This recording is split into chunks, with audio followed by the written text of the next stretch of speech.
तपाईहरुमध्ये कतिजना यस्तो हुनुहुन्छ जसलाई लाग्छ मेरो हातमा पैसै टिक्दैन, जसलाई लाग्छ मैले गरेको केही काम नै बन्दैन, जसलाई लाग्छ मेरो त ब्याड लक नै खराब छ, जसलाई लाग्छ यो फेलियर भन्ने शब्दमा त मेरो कपिराइट नै छ कि क्या हो यार।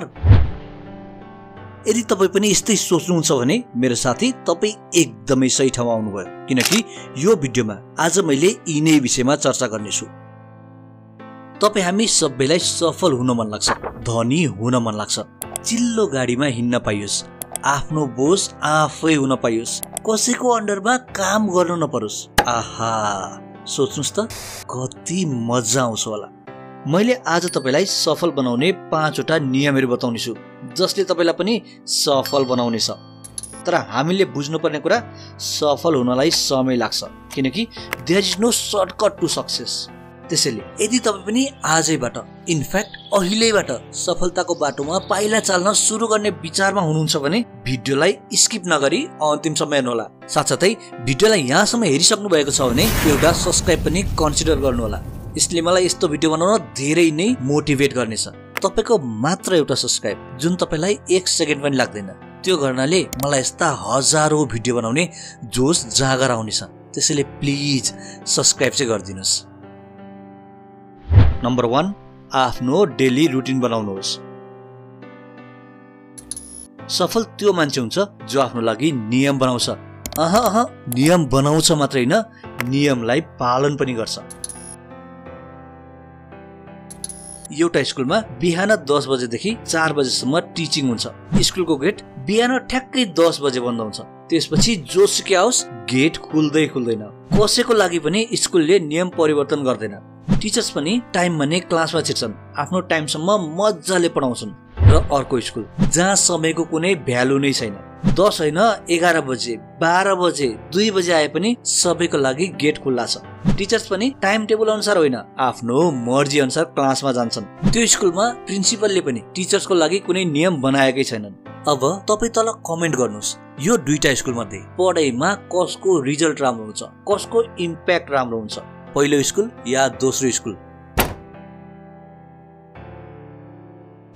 हाम्रो लाइफमा पनि टाइम म्यानेजमेन्ट भएन, टाइम रुटिन भएन, हामीलाई जति बेला जे मन पर्छ त्यो गर्न थाल्यो भने हाम्रो लाइफ पनि त डमाडोल हुन्छ। हाम्रो लाइफको कुनै भ्यालु नै रहँदैन। त्यसैले सफल हुनको लागि हामीले गर्नुपर्ने पहिलो काम हो आफ्नो डेली रुटिन बनाउनु।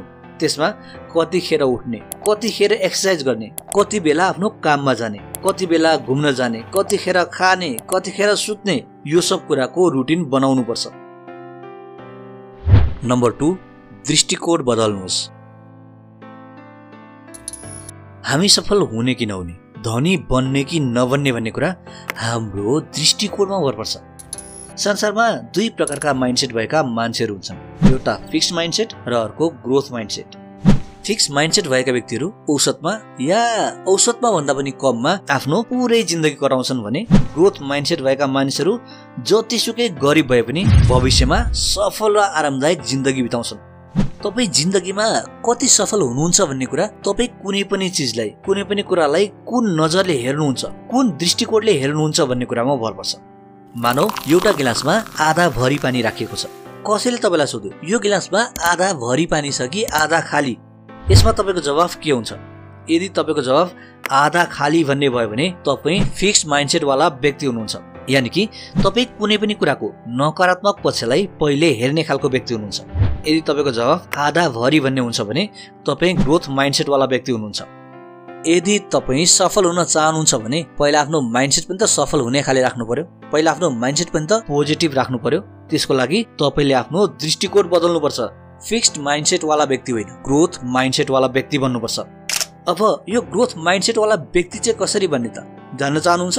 कमेन्ट बक्स तपाईको लागि खुल्ला छ, कमेन्ट गर्नुस्। म अर्को भिडियो त्यो विषयमा पनि बनाउने छु।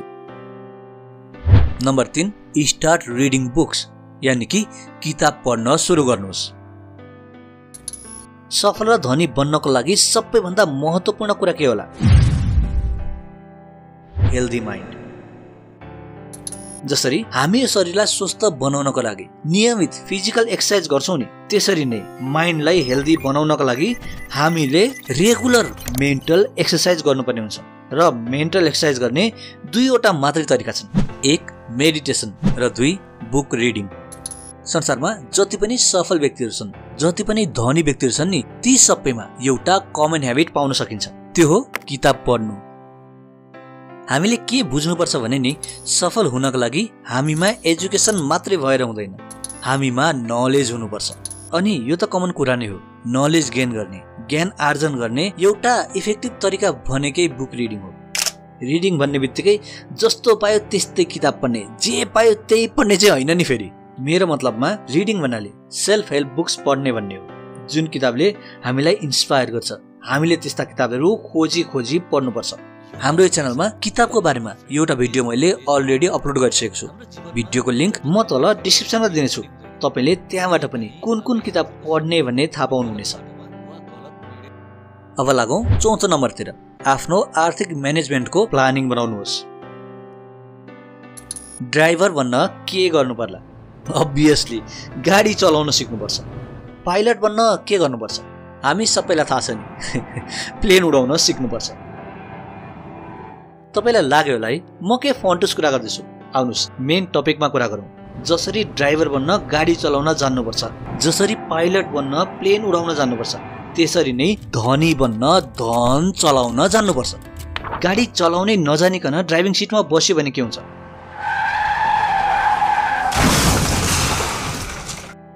प्लेन उडाउनै नजानिकन प्लेन उडाउन खोज्यो भने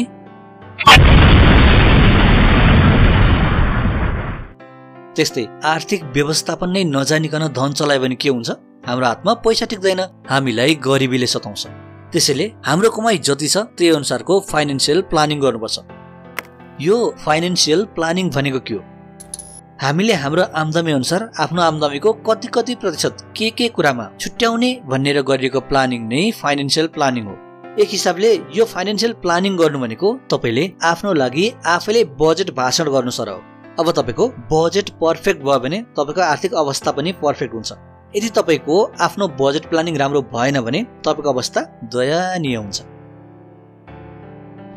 नम्बर 5 भविष्यको लागि बचत गर्नुहोस्। हामी मध्ये धेरैको सोचाइ भविष्यको बारेमा त भविष्यमा नै सोचौँला भन्ने हुन्छ। तपाईको पनि यस्तै सोचाइ छ भने मेरो विश्वास गर्नुस्, तपाईको भविष्य एकदमै कठिन हुनेछ। तपाईले थुप्रै मोटिभेटरको कुरा सुन्नुभयो होला है, भविष्यको चिन्ता गर्न छोडिदिनुस्, वर्तमानमा बाँच्नुस्। सही हो, एकदमै सही हो, भविष्यको चिन्ता गर्न छोडिदिने। तर भविष्यको चिन्ता गर्न छोड्नुस् भन्नाले भविष्यको लागि बचत गर्न छोड्नुस् भनेको चाहिँ होइन के। जति चाँडो तपाईले यो चिन्ता र बचतको बारेमा जान्नुहुन्छ नि, तपाईलाई त्यति नै धेरै फाइदा हुन्छ।